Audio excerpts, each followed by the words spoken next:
Hello everyone, welcome back to my YouTube channel. ನಾನಿವತ್ತು ಒಂದು ಹೊಸ ರೆಸಿಪಿಯೊಂದಿಗೆ ಬಂದಿದ್ದೀನಿ. ಅದೇ ಮಸಾಲ ರೊಟ್ಟಿ.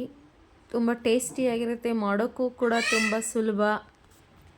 ಮನೇಲಿ ಒಂದು ಸಲ ಟ್ರೈ ಮಾಡಿ, ತುಂಬ ಚೆನ್ನಾಗಿರುತ್ತೆ. ಹಾಗಾದರೆ ಇದಕ್ಕೆ ಏನೇನು ಬೇಕು ಅಂತ ನೋಡೋಣ. ನಾನಿಲ್ಲಿ ಸಬ್ಬಸಿಗೆ ಸೊಪ್ಪು ತೊಗೊಂಡಿದ್ದೀನಿ, ಒಂದು ಕಟ್ಟಷ್ಟು. ಅದನ್ನು ತೊಳೆದು ಚೆನ್ನಾಗಿ ಸಣ್ಣದಾಗಿ ಕಟ್ ಮಾಡ್ಕೋಬೇಕು. ಅದ್ರ ಜೊತೆ ಒಂದು ದೊಡ್ಡ ಸೈಜ್ ಈರುಳ್ಳಿ, ಅದನ್ನು ಅಷ್ಟೇ ಸಣ್ಣದಾಗಿ ಕಟ್ ಮಾಡ್ಕೋಬೇಕು. ಹಸಿರು ಮೆಣಸಿನ್ಕಾಯಿ, ಕೊತ್ತಂಬರಿ ಸೊಪ್ಪು ಮತ್ತು ಕರಿಬೇವು, ಇದನ್ನು ಕೂಡ ಕಟ್ ಮಾಡಿ ಇಟ್ಕೊಂಡಿದ್ದೀನಿ ನಾನು. ಅದ್ರ ಜೊತೆ ಜೀರಿಗೆ ಮತ್ತು ರುಚಿಗೆ ತಕ್ಕಷ್ಟು ಉಪ್ಪು, ಎಲ್ಲ ಇಂಗ್ರೀಡಿಯೆಂಟ್ಸ್ನು ಸಣ್ಣದಾಗಿ ಕಟ್ ಮಾಡ್ಕೋಬೇಕು. ಈಗ 2 ಬೌಲ್ ಆಗೋಷ್ಟು ನಾನು ಅಕ್ಕಿ ಹಿಟ್ಟನ್ನು ತೊಗೊಂಡಿದ್ದೀನಿ. ನಾನು 2 ಬೌಲ್ ಅಳತೆಗೆ ತೋರಿಸ್ತಾ ಇರೋದು. ನೀವು ಜಾಸ್ತಿ ಮಾಡ್ಕೊತೀರಾ ಅಂದರೆ ಇಂಗ್ರೀಡಿಯೆಂಟ್ಸ್ ಎಲ್ಲ ಕ್ವಾಂಟಿಟಿ ಜಾಸ್ತಿ ಮಾಡ್ಕೋಬೇಕಾಗತ್ತೆ. ಈ ಅಕ್ಕಿ ಹಿಟ್ಟನ್ನು ತಗೊಂಡು ನಾನು ಆಗಲೇ ತೋರಿಸಿದಂಥ ಎಲ್ಲ ಇಂಗ್ರೀಡಿಯೆಂಟ್ಸ್ನು ಇದಕ್ಕೆ ಹಾಕ್ಕೊಂಡು ಚೆನ್ನಾಗಿ ಕೈಯಲ್ಲೇ ಕಲಿಸ್ಕೋಬೇಕು. ನೋಡ್ತಾ ಇದ್ದೀರಾ, ಈ ರೀತಿ ತೋರಿಸಿದಂಥ ಇಂಗ್ರೀಡಿಯೆಂಟ್ಸ್ನೆಲ್ಲ ಇದಕ್ಕೆ ಹಾಕ್ಕೋಬೇಕು. ಹಾಕ್ಕೊಂಡು ಸ್ವಲ್ಪ ಸ್ವಲ್ಪ ನೀರನ್ನು ಹಾಕ್ಕೊಂಡು ನಾವು ಚೆನ್ನಾಗಿ ಕಲಿಸ್ಕೋಬೇಕು. ಕೈಯಲ್ಲೇ ಕಲಿಸ್ಬೇಕು, ಇಲ್ಲಾಂದರೆ ಹದ ಚೆನ್ನಾಗಿ ಗೊತ್ತಾಗಲ್ಲ. ಹಾಗಾಗಿ ಕೈಯಲ್ಲೇ ಕಲಿಸಿದ್ರೆ ತುಂಬ ಒಳ್ಳೆಯದು. ಖಾರಕ್ಕೆ ನಾನಿಲ್ಲಿ 3 ಹಸಿರು ಮೆಣಸಿನ್ಕಾಯಿನ ತೊಗೊಂಡಿದ್ದೀನಿ. ನೀವು ಇನ್ನೂ ಖಾರ ಜಾಸ್ತಿ ಬೇಕು ಅಂದರೆ ತೊಗೋಬೋದು. ಇದಿಷ್ಟನ್ನು ಹಾಕ್ಕೊಂಡು ಚೆನ್ನಾಗಿ ನಾವು ನಾದ್ಕೋ. ತೀರಾ ಗಟ್ಟಿಗೂ ಕಲಿಸ್ಕೋಬಾರ್ದು, ತೀರಾ ತೆಳ್ಳಗೂ ಕಲಿಸ್ಕೋಬಾರ್ದು. ಈ ಹದಕ್ಕೆ ಇದ್ದರೆ ಸಾಕಾಗುತ್ತೆ.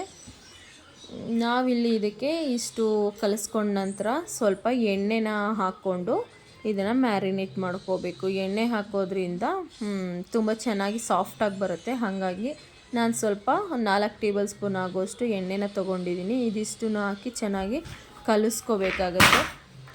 ಕಲಿಸ್ಕೊಂಡು ಚೆನ್ನಾಗಿ ಒಂದು ತೆವೆನ ಇಟ್ಕೊಂಡು ಅದಕ್ಕೆ ಎಣ್ಣೆನ ಹಾಕ್ಕೊಂಡು ಚೆನ್ನಾಗಿ ಕಾದ ಮೇಲೆ ಒಂದು ಬಟರ್ ಪೇಪರ್ ಮೇಲೆ ಇದನ್ನು ಚೆನ್ನಾಗಿ ರೊಟ್ಟಿನ ತಟ್ಕೊಂಡು ನಾವು 2 ಸೈಡು ಬೇಯಿಸ್ಕೋಬೇಕಾಗತ್ತೆ. ನಿಮಗೆ ಯಾವ ಸೈಜಿಗೆ ಬೇಕು, ಯಾವ ಅಳತೆಗೆ ಬೇಕು ಅಷ್ಟು ದಪ್ಪದಾಗಿ ಸೈಜನ್ನು ತೊಗೊಂಡು ಒಂದು ಬಾಲ್ ಆಕಾರದಲ್ಲಿ ಒಂದು ಉಂಡೆನ ತೊಗೊಂಡು ನಾವು ತಟ್ಕೋಬೇಕಾಗತ್ತೆ. ನಾನಿಲ್ಲಿ ಬಟರ್ ಪೇಪರ್ನ ತೊಗೊಂಡು ಅದಕ್ಕೆ ಎಣ್ಣೆನ ಹಚ್ಕೊಂಡಿದ್ದೀನಿ. ಈಗ ನಾನು ಒಂದು ಬಾಲ್ ಗಾತ್ರದಲ್ಲಿ ತೊಗೊಂಡಿದ್ದೀನಿ ಹಿಟ್ಟನ್ನು.